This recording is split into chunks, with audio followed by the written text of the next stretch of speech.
Thank you very much. Thank you for the introduction too. So I've been composting since 1988. My father brought home a booklet about composting, and although we lived in Budapest at the time, we decided to start it. And so we started collecting our kitchen scraps separately. And when we went to our holiday home at the weekend, we would just take it there and compost it. So I've been composting for 37 years. Now, I was 15 at the time. Okay, now I have been also participating at neighborhood composting sites. I think I started at the beginning of 2021. Okay, and I have been a master composter ever since, every single week. So I have been going to a composting site every single week. So, master serving a cause, the responsibilities of a master composter. It's a fancy word when we say master. It's not that fancy actually, and it's not rocket science, as you can imagine. It's quite simple. Serving a cause because you have to serve, you have to be committed. I've been coming to Budapest from Csákvár to look after these composting sites, which is 55 kilometers from Budapest. And of course there are a lot of people involved locally, a lot of other master composters. So let's move on briskly. Well, what is compost? And I thought I would ask you what you think compost is. So, anybody? Don't be shy. If you know, you can just go ahead and come up with your own definition. I've also been composting since I was like 15, but surely not this actively because of my parents. Mm-hmm. Had one compost like box, mm-hmm. Not call it in the garden. Do I remember correctly that the saying is like, having one composter is having no composter because you always need to have two at least? Yeah, it's true that you do need to have several bins. It's a good idea because in one bin the stuff needs to rest for a while until it fully decomposes, and so you have to start another bin, an active bin. So you need at least two bins. So what is compost? Compost is actually broken down organic matter. So kitchen scraps that have decomposed or garden waste that has decomposed, basically. And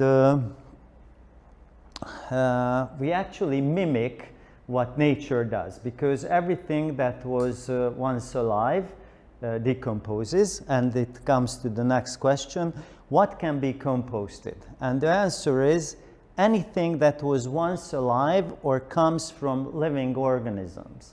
And let me expand on that. So it's not only plants, basically. So when we talk about composting, we usually talk about plants. And it's true that in most cases we compost plants. However, it's not only plants that can be composted. So what comes from living organisms, it means manure can be composted, including human manure. Okay, you might think it's a bit far-fetched, but it's not. So, and why is it important to compost things? Because about 1/3 of our waste that, you know, if you analyze what you find in bins, is actually matter that could be composted. 1/3, roughly 1/3. And of course, it's a good idea to compost those things instead of sending them to a landfill site, right? Because then it's lost forever, basically. And what happens to it? It will produce methane. Okay. It might also go to incinerators, but in Hungary, typically they go to landfill sites. So, the next one. What is neighborhood composting?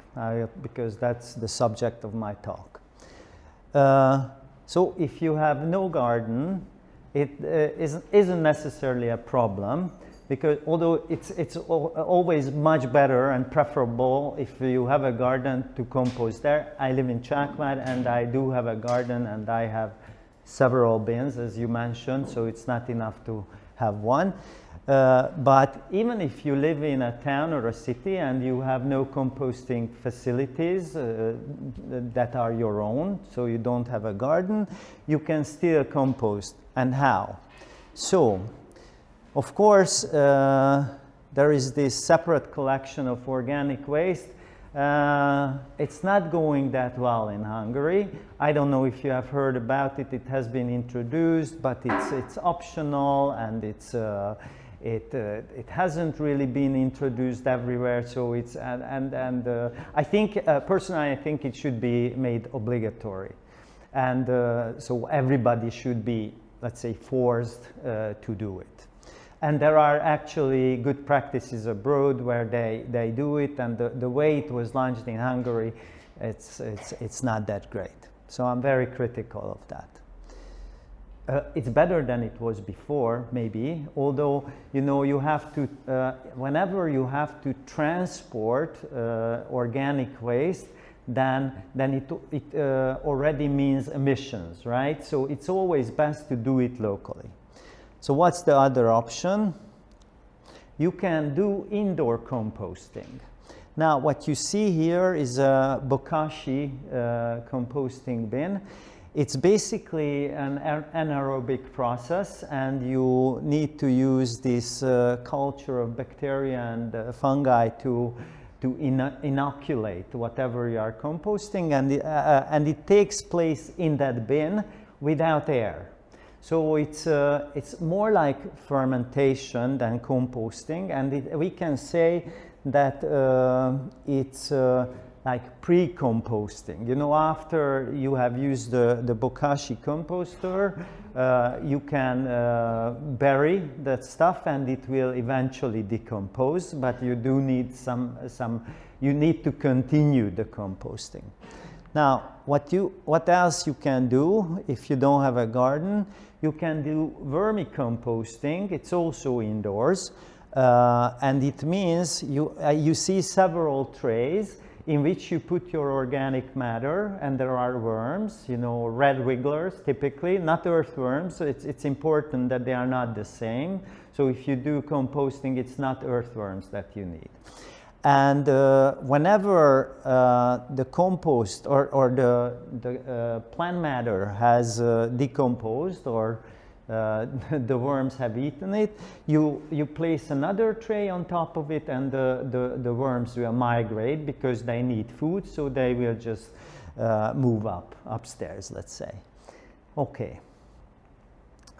And if you don't want to do indoor composting, then the next best option, or maybe even better option, is neighborhood composting. Now, there are several neighborhood composting sites in Budapest. There is one very close to here, I don't know, a couple 100 meters. It's in Szent István Park, and that photo is actually of that composter. Okay, so if you live, I don't know if you have heard about it or if you live nearby. Anyways, you can always find the local neighborhood composting site if you Google it, and it's usually Kompostbarátok. The ending is Kompostbarátok, which means compost friends in Hungarian. And every single neighborhood composting site in Budapest ends with that term. And you can also use the, what's the name, the Biko application, and you can find the neighborhood composting site nearest to you. Okay. So, how to set up a I will focus much on neighborhood composting sites, or neighborhood composting. How to set up a neighborhood composting site? Well, first of all, you have to find a spot that's good for composting. Now, considering what's good for composting, it should be in a shade. So preferably in the shade of big trees. It shouldn't be exposed to the sun. It's not always true for all neighborhood composters. Some of them are in the sun. Why is it important? Because if it's in the shade, you don't need to add extra moisture. Most of the time, the moisture content of the kitchen scraps that people add and the rain and the snow, so precipitation that falls is enough to keep it wet. But if it's in the sun, you from time to time you need to water it. Okay. So after you have found this, what else do you need? It has to be easily accessible to people, so they shouldn't walk very far. But I think it should not be right next to a frequented sidewalk, because chances are people will just throw trash in it, and you don't want that. Okay, so once you have found a spot, then you need to get permits. So from the local government, depending on who is the owner of the place where you would like to set up a composting site, it might not be easy, but if you really want it, you can have it done. And I have seen it, so there are grassroots initiatives when somebody living in the local area thought that it would be nice to have a neighborhood composting site, and then she or he did it. Okay. Now, the design is also very important. So, as you said, it's best to have several bins. Why? Because there should be one bin that people who bring their kitchen scraps to the neighborhood composting site can put it. So this should be the first bin. And then once that bin is full, you turn the content, all the content, over to the second bin. You know, they can be right next to each other, like here.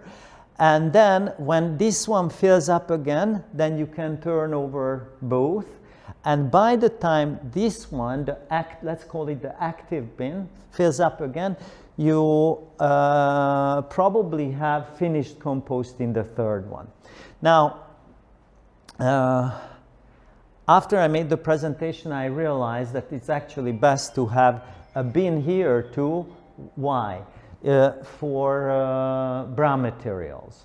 Because basically, when you compost things, you need green and brown materials. And let me explain what that is. So green materials, and typically kitchen scraps are green materials, or whatever comes from a household is green materials. They are high in nitrogen. And you need to add brown materials that are high in carbon. So, and it's best to have a bin with brown materials next to this. So every time the master composter comes, he can add some brown materials. And what are brown materials? Well, you can use dry leaves that you can collect in autumn or early winter, or you can use sawdust, provided it's not too fine. If it's too fine, it's not too good. Then chips, wood chips, you can use, and you can also use cardboard, preferably shredded cardboard. If you cannot get hold of anything else, of course, natural materials are preferable, but if you cannot get hold of leaves and whatever, also hay and straw can be used, so I forgot to mention those, then shredded cardboard is perfect. As a matter of fact, I bought a shredder on Marketplace for 5,000 forints, and I've been using it to shred cardboard for a year and a half, and it's working perfectly. So, and then what happens? Building a 3-bay composter, so you can have a pre-made composter, or you can make it yourself. And I mentioned there was this grassroots thing in Teleki Square where they built, or we built, I am the one wearing a mask, you can guess that it was during COVID, because you know some people are wearing masks. We built this 3-bay composter, and this is I really like this setup because it's big enough. It's 1 pallet and 2 by 2 pallets, and each one is like that. Actually, you know, when you think about it, the last one shouldn't be that big. Why? Yes, by the time you get there, the compost, the volume is much smaller, so you don't need. The second one should be the same size, because when you turn it over, it will actually at first be bigger, look bigger, because there is more air inside, but the last one can be smaller. And as I said, you could add this extra bin for brown materials. All right. So, and this is the finished version. At that time it was lined with geotextile. Later on it was changed into chicken wire. Okay, so, and here you can already see, I don't know how good the photo is, but you know, this is what people bring, the kitchen scraps, and they tend to contain bigger chunks, sometimes even bigger chunks than these. And then the master composter comes, chops it, adds some brown material, and turns it. So you can also see that it's mixed. I'm not sure it's the best quality photo, but anyways. Okay. Yes. Okay. So, tools of the trade. So if you want to be a master composter, what do you need? Well, first of all, you need gloves. Well, it's best to have cut protection gloves that, you know, that knife doesn't cut through. And then you need secateurs or pruning shears. Why? Because you will get some woody materials that you really need something strong to chop up with. You also need some heavy-duty shears, because let's say you have bunches of flowers that you need to chop up, and according to my experience, that's the best to chop those things up that are, you know, halfway between really soft and woody material. And then you need a knife. Why? Because in summer, typically, you get a lot of watermelon. And it's really difficult to chop them up using a secateur or pruning shears and, or scissors, so you do need a knife. As you look after, as the master composter looks after the stuff, he always changes the tools, and so after a while you get used to it. You also need your hands, because you'll get a lot of eggshells that you need to crush. Okay, and then, so these are the first few, or those that you need regularly whenever you go to the composting site to look after the compost. And then you need a pitchfork. Well, to turn the compost or to turn it over into the other bin, you need a pitchfork, especially when you turn everything into the second bin, because at that time a pitchfork is more useful. However, when you turn the stuff into the third bin, by that time it had the stuff has usually degraded and so become much smaller, so you will need a shovel to do it. Okay. Now this is a typical site. When you are a master composter and you go to the compost bin, this is what people leave there. So thinking that it's enough to ask people to chop things up at home and then bring them to the composter is like living in La La Land. It's not gonna happen. Okay, so you do need to work with it.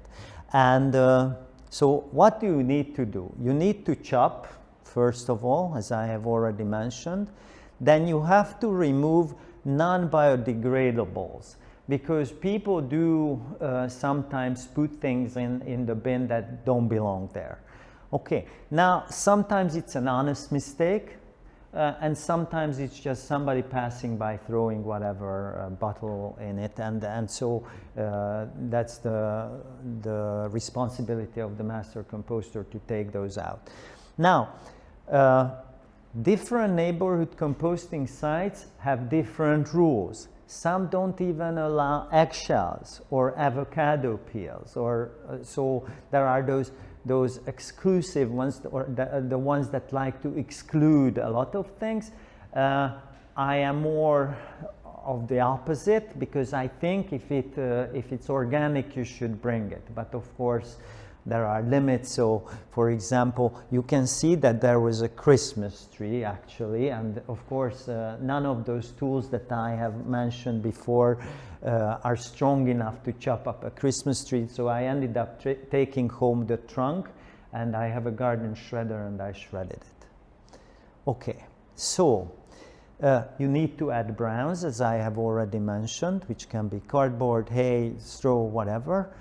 And then you need to turn it. So I think here you can see the difference very well. This is what it looked like at the beginning of the process, and this is what it looked like when the master composter left. Okay, yes, that arrow is very important. All right. Turning compost from one bay into another, I have already talked about it, and this is what it looks like. If the composter is too high, then the master composter has to climb in. When I told you about the pallets, you know, the 1 pallet by 2 pallet bays, those are much better because a pallet is only 80 centimeters high, and so you don't need to climb inside. This is a different kind of bin. There are different kinds of bins in Budapest. Okay, so I haven't talked about it, but there is another important part of this whole neighborhood composting, the community, namely the people who bring their kitchen stuff there. You need to build it. You need to communicate with them both online and offline. Why? So we typically use Facebook, and the groups I have told you about are Facebook groups. I think there is a generational thing. Maybe we should open to young people too who don't use Facebook. So at a lot of composting sites, it's a problem. And so you can communicate with them online about different events, the rules. You can communicate the rules online, what you want in the compost bin and how you want it. But it's a good idea to communicate with them offline as well. So leave some signs on the compost bin so they know what to do. It's not that people read nowadays, so it's you do it in vain basically, but you have to try anyways. Yes, regarding the community, you never know what size it is, because there are a lot of people in Facebook groups, and some of them might just be there as observers. They just want to know what's going on, and typically master composters are members of other Facebook groups, other community or neighborhood composting Facebook groups as well. So we know what's happening there, we can learn some practices, whatever. And there are a lot of people who don't even use Facebook. They just realize, wow, there is a compost bin, so I can bring my kitchen scraps there. That's why it's important to communicate both ways. Let me add, it's also important to communicate in person. So if I am there at the compost bin, looking after the compost, and somebody comes, I usually ask them, if you have any questions, let me know. And let's say 9 out of 10 times they do have questions. even when some people say, no, no, thank you, I know everything. And then, you know, he starts or she starts dumping the stuff, and then he or she realizes, oh yeah, I do actually have a question. So it's important to engage with the community like that. Okay, so this is the online communication. You can see Borárostéri compost barátok. As I mentioned, compost barátok means compost friends. And this is the offline. This is the bin you should use. This one was only in Hungarian, but you can see that this one is actually in Hungarian and English. Yes, so the best language would be illiterate, but it's catch-22. There is no such thing as illiterate, because most of the people who use it, I know some people who use it seem to be illiterate and not very fond of reading. Okay, so the community again. You have to support the community and give advice. So as I have already mentioned, you communicate the rules, you engage with them, you ask them if they have any questions, but you can support them in other ways as well. So for example, I've noticed that a lot of people bring their stuff in bags. So what I did was I went to a restaurant, actually several restaurants, and asked them whether they had these small plastic buckets. And then I posted on the Facebook site, if anybody needs small plastic buckets to collect their kitchen scraps in, then they can get some from me. And you know, it's a win-win situation, because the restaurants would throw them away, and you can use a plastic bucket like this forever. Okay, so that's this is one way of supporting the community. What else can you do? You can use it for recruitment. What do I mean by that? Of course, we are always short-staffed. We are always short-staffed, so we would like to recruit new people who become master composters. It's not easy. It's perhaps one of the hardest things. People don't want to get involved actively. And my experience tells me that I would expect the younger generation, I'm sorry, no offense to you, of course, seem to be the youngest, don't seem to be that active. And it's like, you know, they are active when they have to talk about it, but when they have to, I don't know if you agree or not, but this is my experience. So at most neighborhood composting sites, the people who run it, the people who turn over, the people who look after it are middle-aged people. And it's sad, and maybe we don't communicate the right way. I mentioned that we only use Facebook and offline communication, so yes. Actually, so it says the same in Hungarian. You know, I changed this World War I poster. Maybe it's too stern. Is it too stern? I don't know. Okay, raising awareness. Now, you can use the Facebook page, or actually you can also do offline communication like that, to raise awareness about certain environmental issues. Like food waste and other types of waste. I think food waste is pretty obvious, you know. You can also raise awareness about the importance of recycling and reuse. And so this is food waste, and I posted this on Facebook. This is, it's not a rare occasion that you look into the bin of your building and you find a lot of food that is still edible. You know, it's not beyond the expiration date, so it's still perfect. Some of these were unopened. Okay. Now these two, this was not actually in the trash can of the house or dumpster of the house. As you can tell, I indulge in dumpster diving every now and then. So this was actually in the compost bin. And these are some plantains, which are cooking bananas. I don't know if you are familiar with them. Actually, until then, I didn't know what they tasted like. But of course, then when I found this, I think it was 8 kilos. I looked up some recipes, and it was on the top, so it was not deep inside the compost. And we ate them. Okay. Again, this is at the compost bin. You can see that people throw away edible items. At some neighborhood composting sites, they have this basket where they collect fruit and vegetables that are still edible. It's a good idea. Unfortunately, we don't have that kind of basket. It's at a frequented place, and we felt that it would be used as a trash can rather than for this purpose. Okay. I'll go back. You can also see a compost thermometer there. It's you don't necessarily need one, but you can. So if you want to monitor the temperature of the compost, then it's a good idea. What else? So you can give them advice. You have some turnips, carrots, whatever that are not so fresh. You want to throw them away.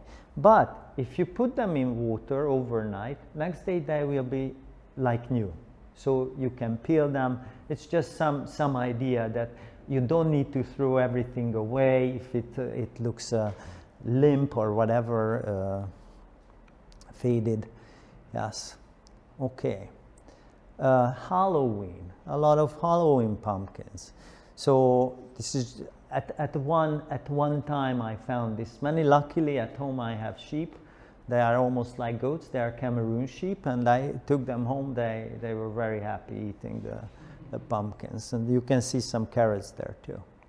Okay, and what else you can do with some apples? I don't know about you, but there is a yard where this is where my father used to live, and there was a blackbird, and I would just break the apples in half, and by next week it would eat the apples whole. And so, but you can also do it. You have some apples that you don't think you would eat, you can just give them to some birds that live in the town. Maybe it's just me, I'm quirky, or I don't know, you don't care about birds. Maybe, I hope you do.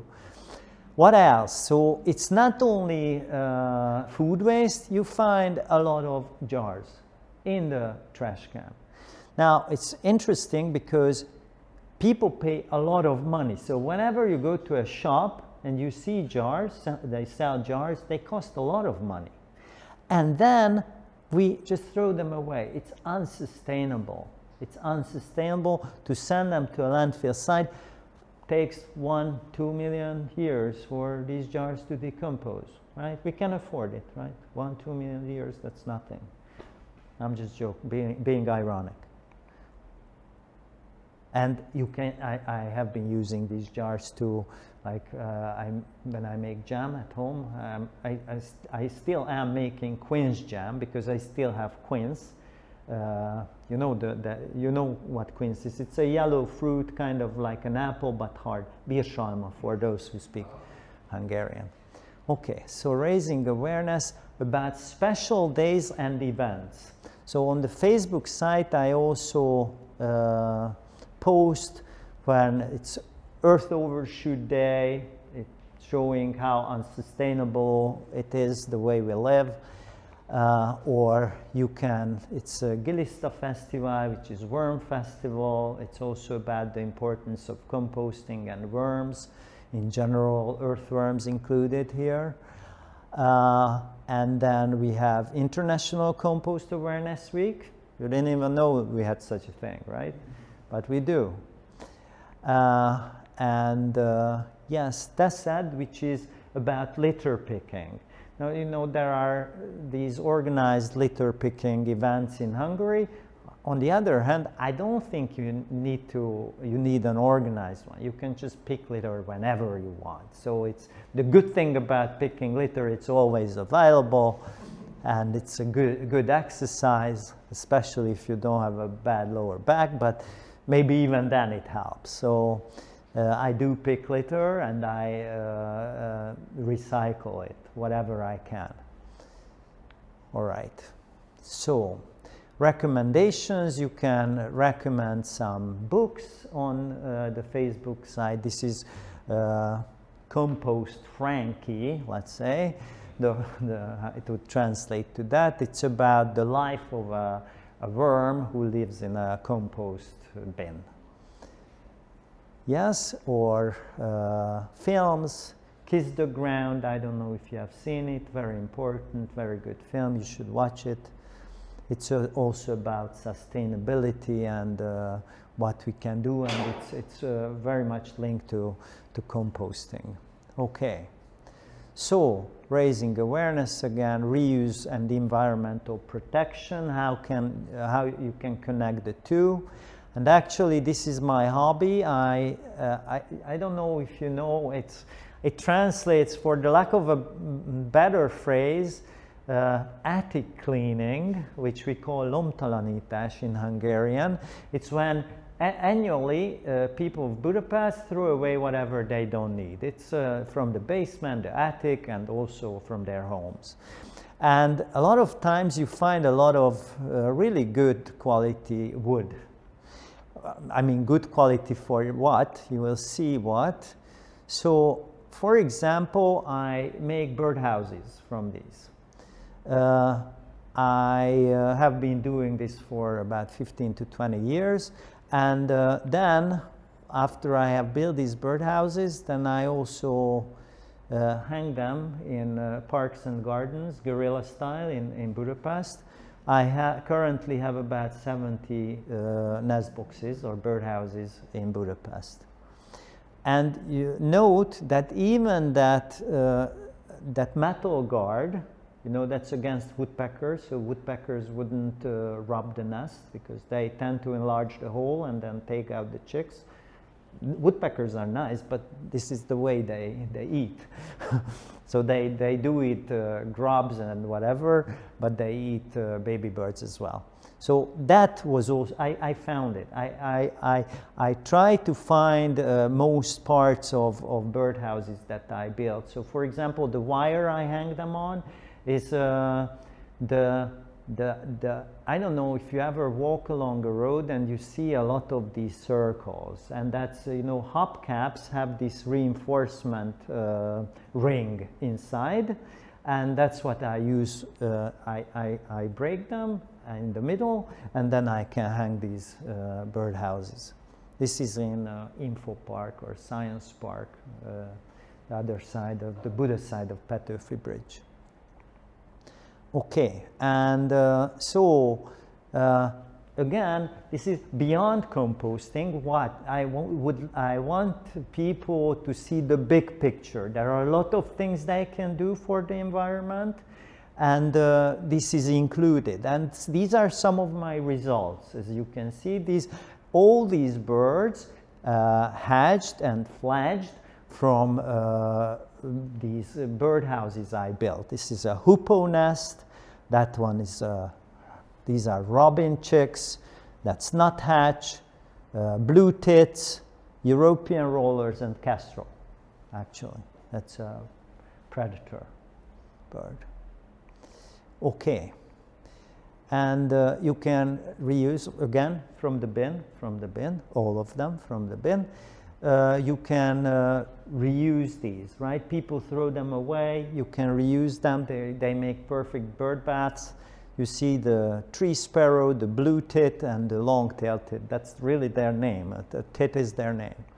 So, and what happened? Finally, what happens to the finished? Let's go back. There was this long detour of other things, other activities. But as I said, this is raising awareness and using the Facebook site as a vehicle.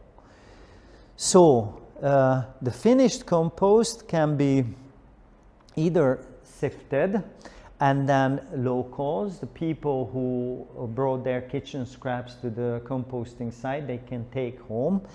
And this is actually at the composting site where I'm master composter.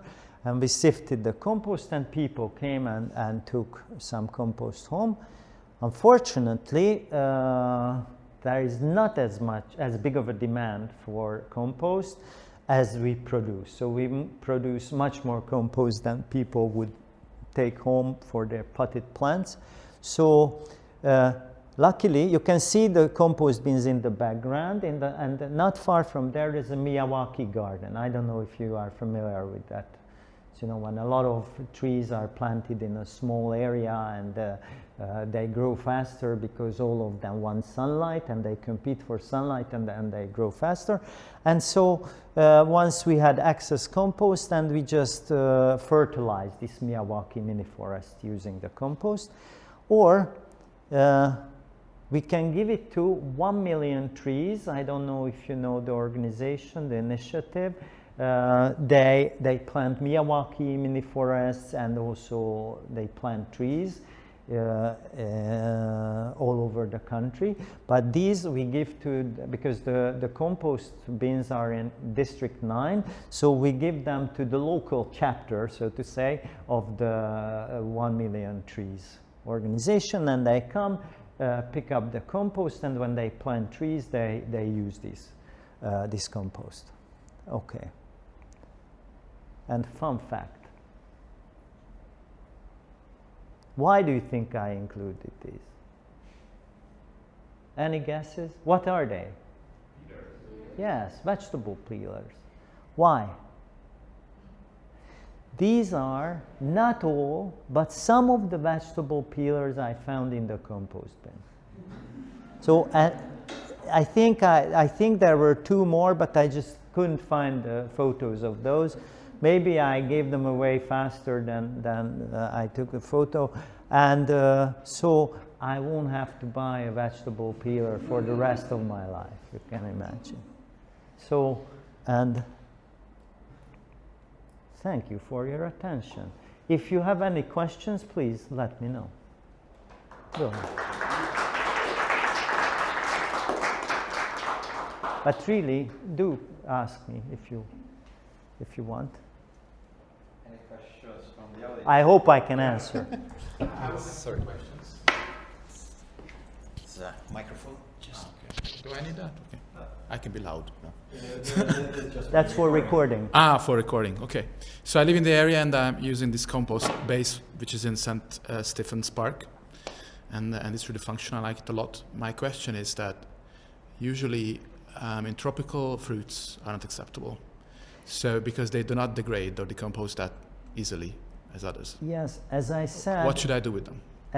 As I said, different neighborhood composting sites have different rules. We, for example, do accept tropical fruits. Why? There was a debate about citrus peels, right? And the number one argument was that they are treated with fungicides.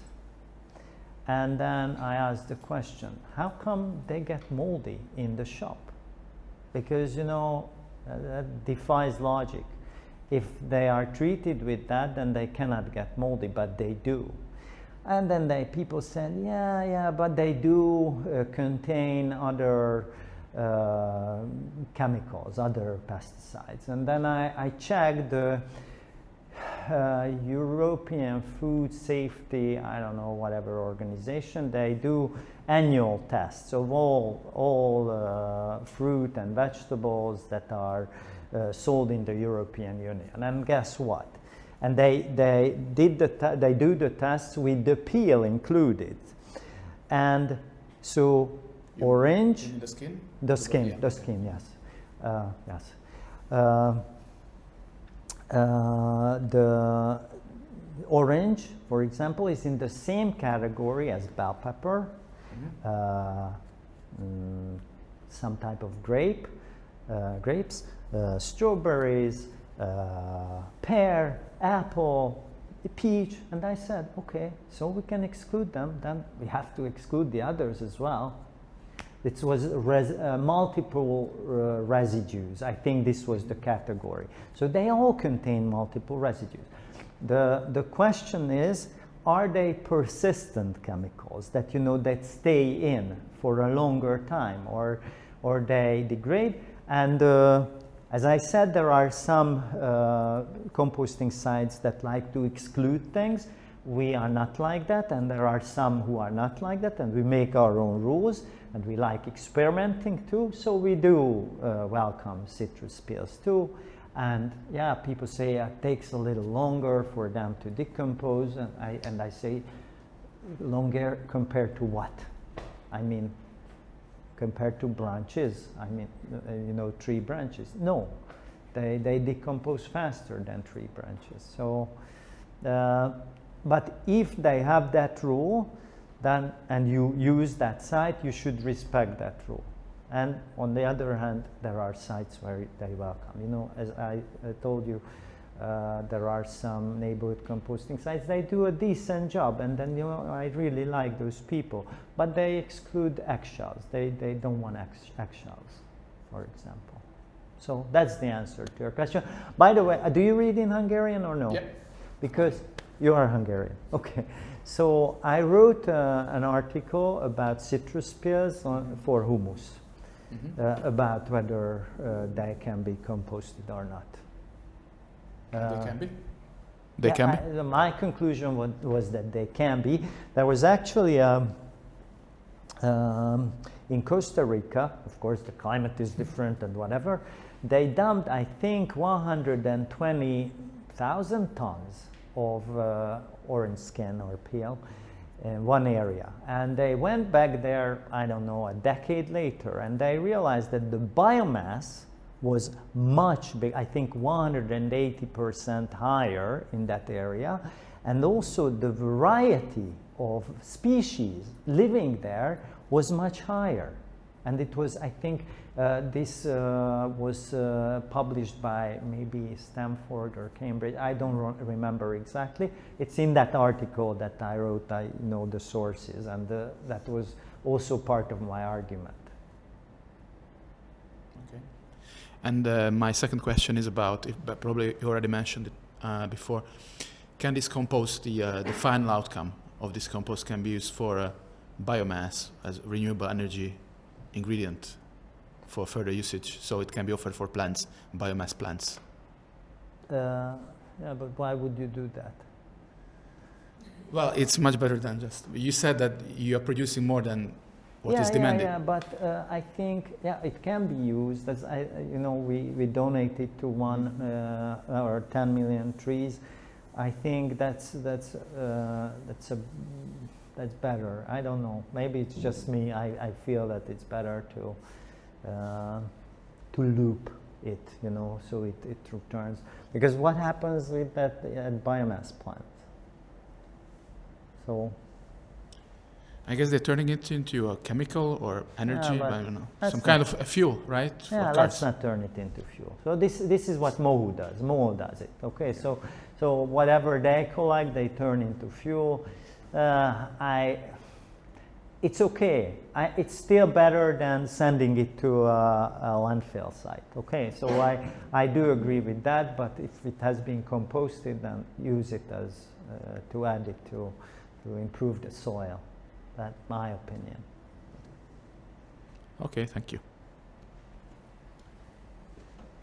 I would have many questions, but before that, anybody else? Yep. Yeah. Okay.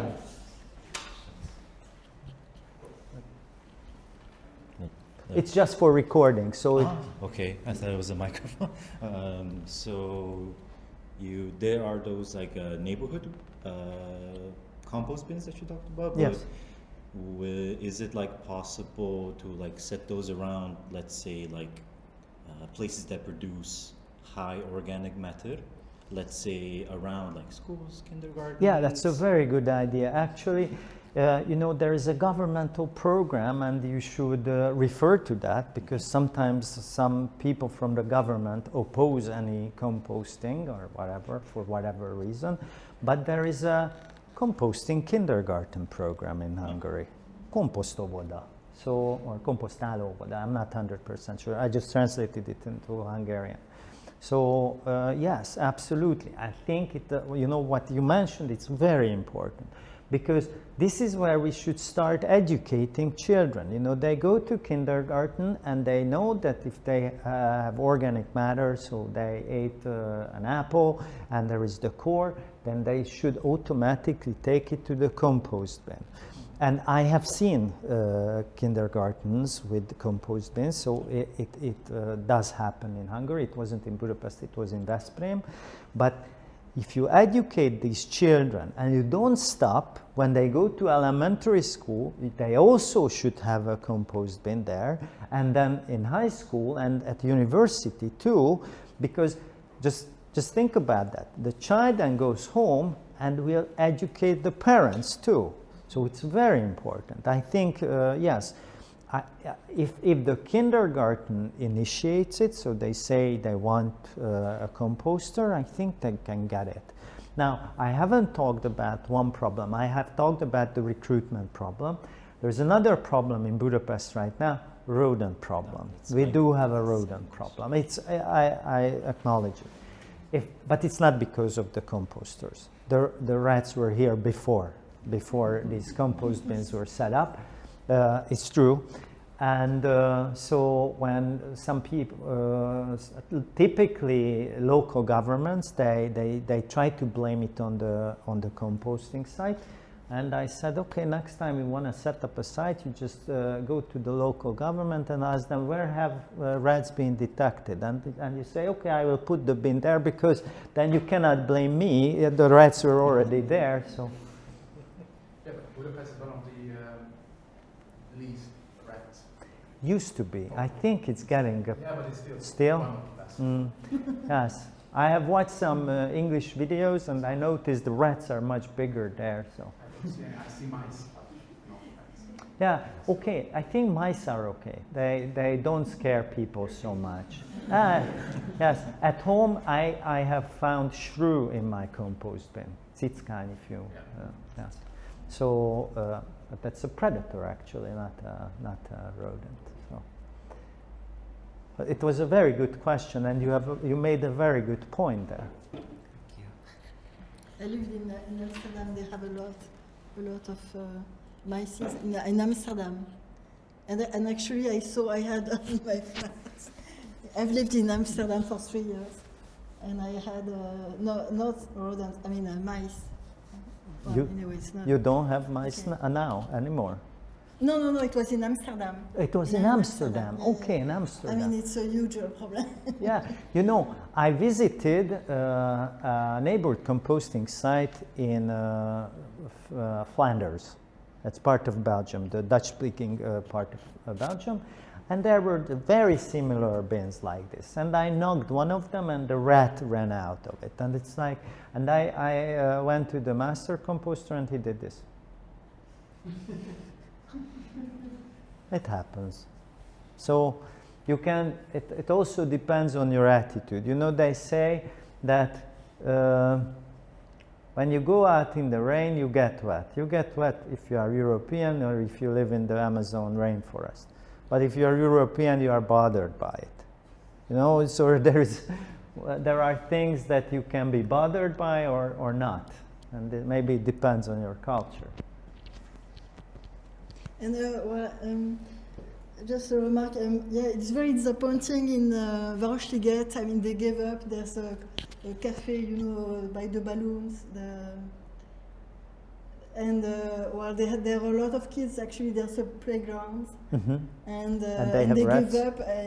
Or they gave up what? They gave up. They had separate bins, and they gave up because people mixed up. And it's so. I mean, they should teach kids. I mean, to do it and to care about it. Yeah, but there is this rat scare now, so it's a major problem. Our compost bins were lined with this. It's not even chicken wire. It's the grids are smaller than chicken wire to rat-proof the bins. So it's very unfortunate, and a lot of times the municipality just gets scared of residents complaining about it, and they just say, "Okay, we will get rid of it." And about just about the compost, just one thing, the whole change with the season, no, I guess, because the composting is like slower in winter? Or, I mean, You know, actually, it can be quite hot. So a compost heap or the compost or decomposing material can heat up to 60, 70 degrees Celsius, and even in winter. So it depends on what you add to the compost. You can make it, you know, at home. People say if you urinate on the compost heap, it will turn up the heat. It's true. It would be more difficult here in Budapest if you started urinating on some neighborhood compost. Don't do it. That would be it. I wanted to, well, first, thanks for your presentation. It's really great. Jumping off of the point of the OVs and having children with it. I'm a preschool teacher here, and so at my OV we call it like it's like the sustainable one among the ones that we're teaching at, because we do have the compost bin, and I think it is like huge that the kids are able to interact with it daily. But it's also terrible how much wasted food there is every day. But it's right here in the 13th district. It's Yunsum. And anyway, my kind of on the same topic that you're just saying, like, can you speak more about the perception of the public bins by the city officials, and like maybe the negative opinions of it, and like kind of the timeline of getting the permits for these kind of things? Like, how realistic I don't know. is I it? have never secured a permit. It was always somebody else. Where I am master composter right now, it's a European Union project, so we just got everything. Takes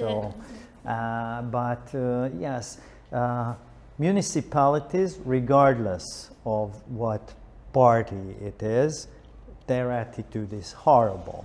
So even those where there is like Green Party, so-called Green Party representatives, they take an attitude like, you know, in District 11, they charge the people for having those bins. They have to pay.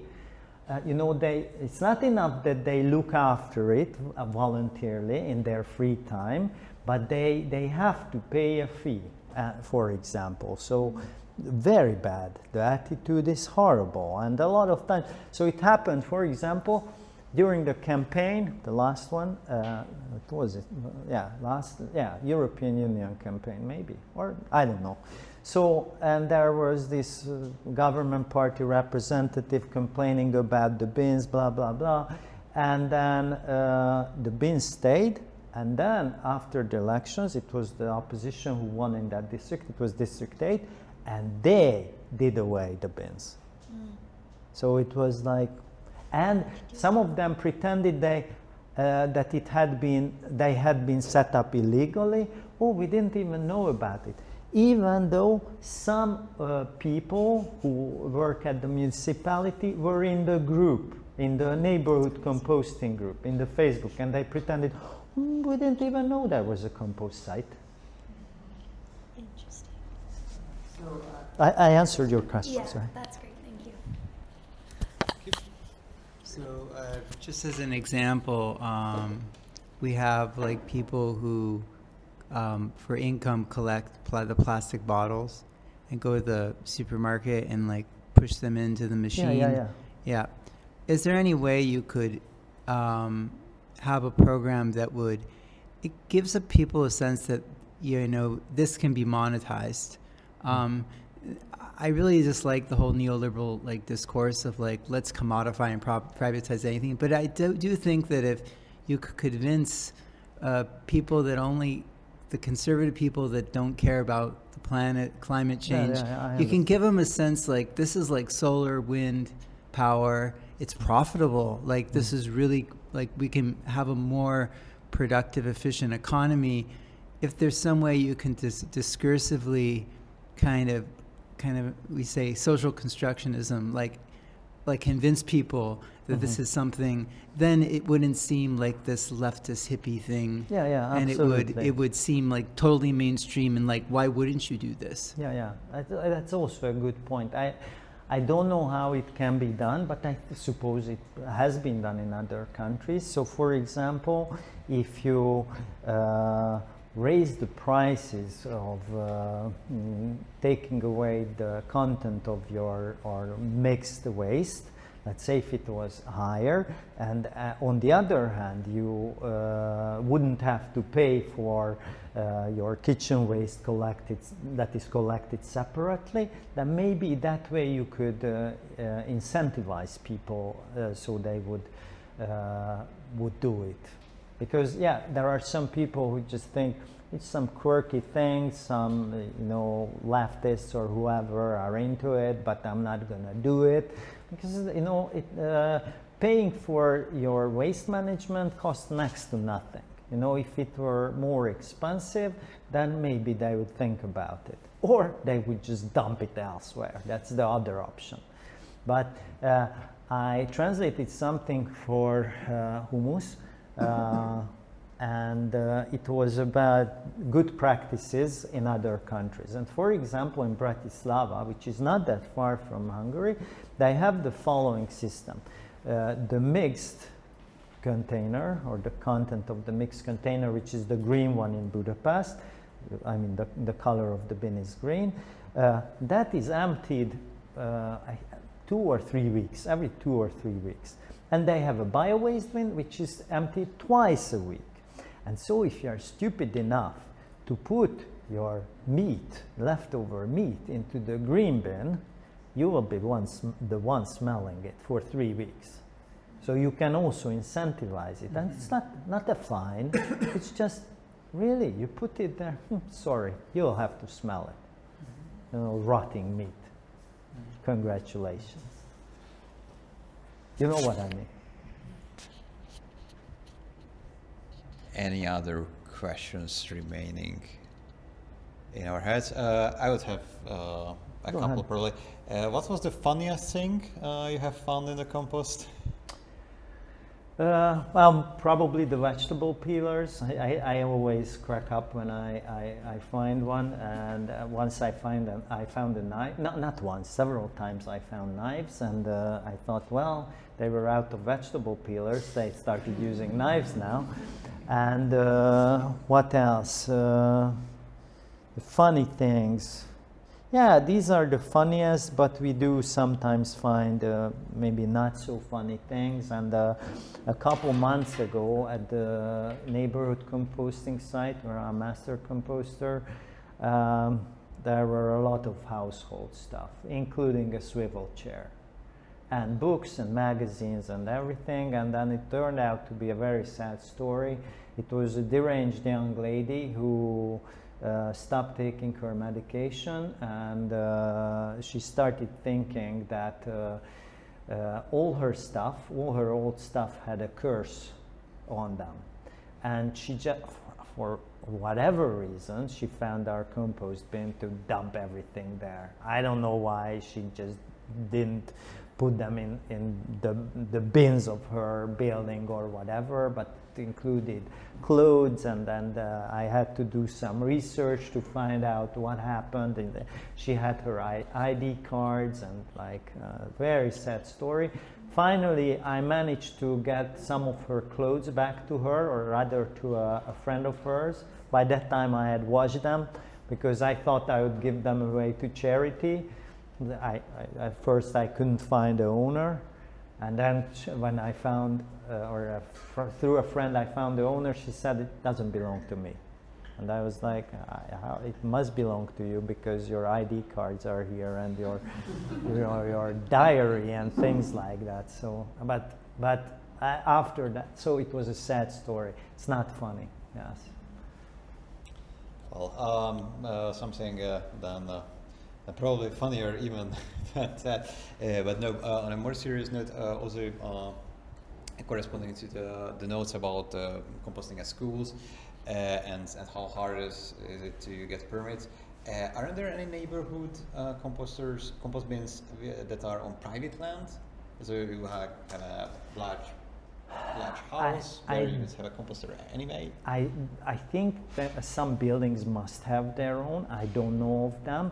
I know that in Budapest, some of them are in parks that are owned by Főkert, the Budapest gardening company, and some are in parks owned by the local municipality. So it's mixed, and you have to get permit accordingly.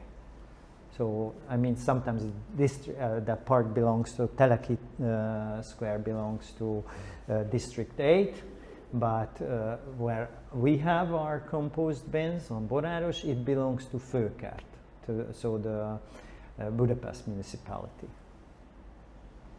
Thank you. But I'm sure there are, yes, so there must be some. I would assume it would be easier because, or do you actually need a permit for something that you do in your own garden as well here in Budapest? I don't think so. I don't think so. If you don't compost human manure, then I suppose you can do it. So I do compost human manure at home, but I never reported it to the local government. But I live on the outskirts of Csákvár, so nobody would give a hoot about it. Thank you. Anything else, perhaps? Doesn't really seem so. Well, this was a very lively discussion. Thank you very much.